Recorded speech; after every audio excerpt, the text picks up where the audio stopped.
Thank you, Dr. Ha. She already said I have a long story to tell, so I have a big book over here. So get ready, right?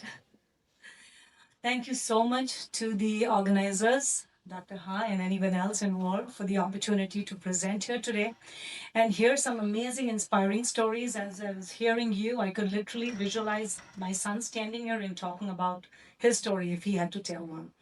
I'd like to start about. Okay,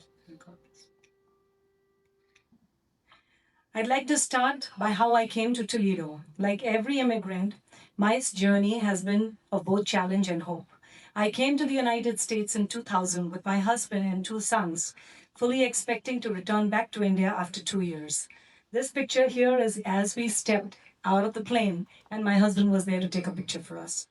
My husband, a colonel in the Indian Army, had come on a 2 year leave to pursue a PhD in mechanical engineering at the University of Akron.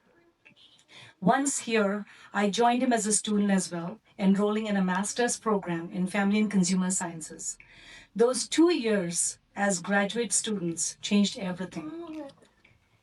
We began to see opportunities for our children that made us reconsider what home would be like. In 2002, my husband returned to India due to his military service, and I was hired as a middle school teacher by Toledo Public Schools. I moved to Toledo with my two boys alone in a new city with very little support and no prior experience for working in this country.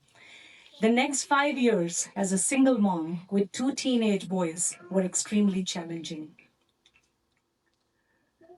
My days were packed with my work commitments, driving my children from one activity to another, learning ways of working in a new country, and completing endless immigration paperwork. My ability to stay in this country depended on my job and my visa. Every summer, I traveled back to see my husband and family, and I worried if I would be able to return. And that's a picture of my boys and the activities.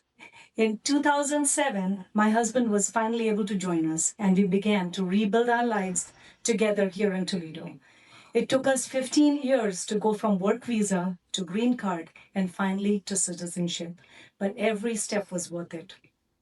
And we got our citizenship right here in the library in 2000.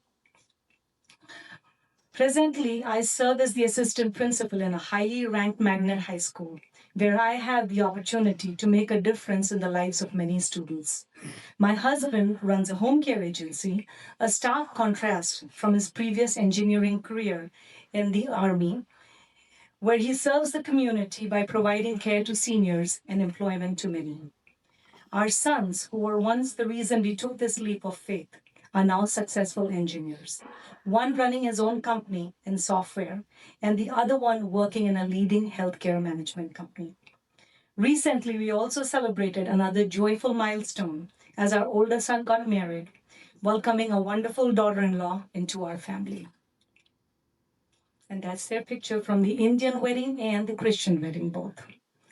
Today, when I look back, I see how much this journey and its challenges has shaped my Asian American identity. I am deeply rooted in my Indian heritage, but I'm equally shaped by my American experience. Raising a family here meant constantly balancing two cultures. We wanted our children to take pride in their heritage while also feeling fully at home in America. At home, we preserved our Indian heritage through language, traditions, festival, and foods. Outside, however, we were all learning how to navigate the new cultural landscape. Our boys tried to fit into the American classroom and social life by adopting the American accent and eating non Indian foods.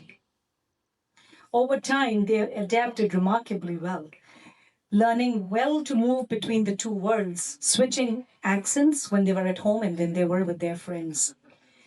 This helped them gain confidence, fit in, and excel in school in various fields science and research, debate, swimming, tennis, etc.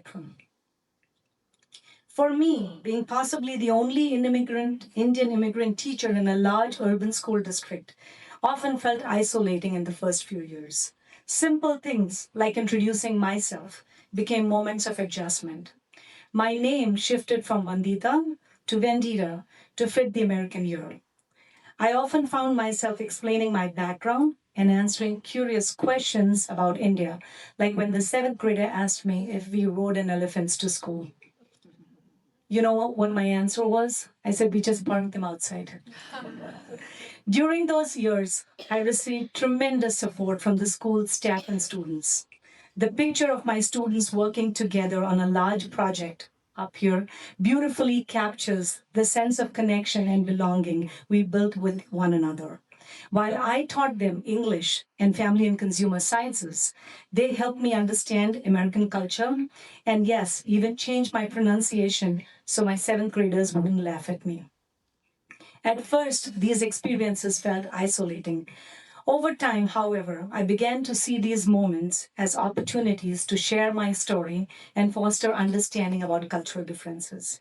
I started presenting about India each year during the seventh grade unit, bringing traditional clothing and food, and doing cooking demonstrations to explain Indian spices and cuisine.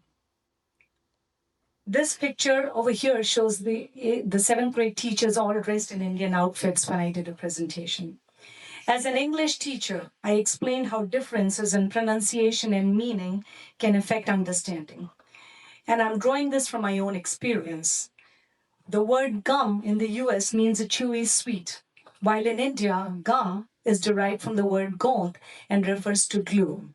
I personally recall as a graduate student asking for gum and my professor not having an idea what I was talking about.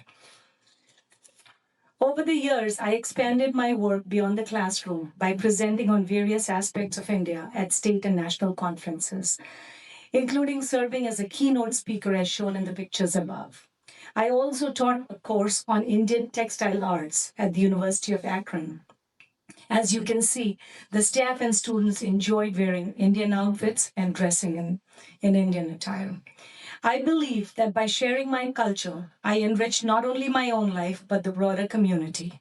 I began focusing on building bridges between cultures and communities in Toledo and beyond. My involvement with Toledo Sister Cities International allowed me to further expand on my cultural exchange. I first represented India at Sister Cities festivals by sharing music and then helped create a partnership with the city of Coburg in Germany. It's one of Toledo's sister city. The partnership grew into an exchange program that included traveling with the mayor's delegation to formalize the collaboration. What began as a personal connection became a meaningful bridge for cultural exchange and global understanding between the students in both countries.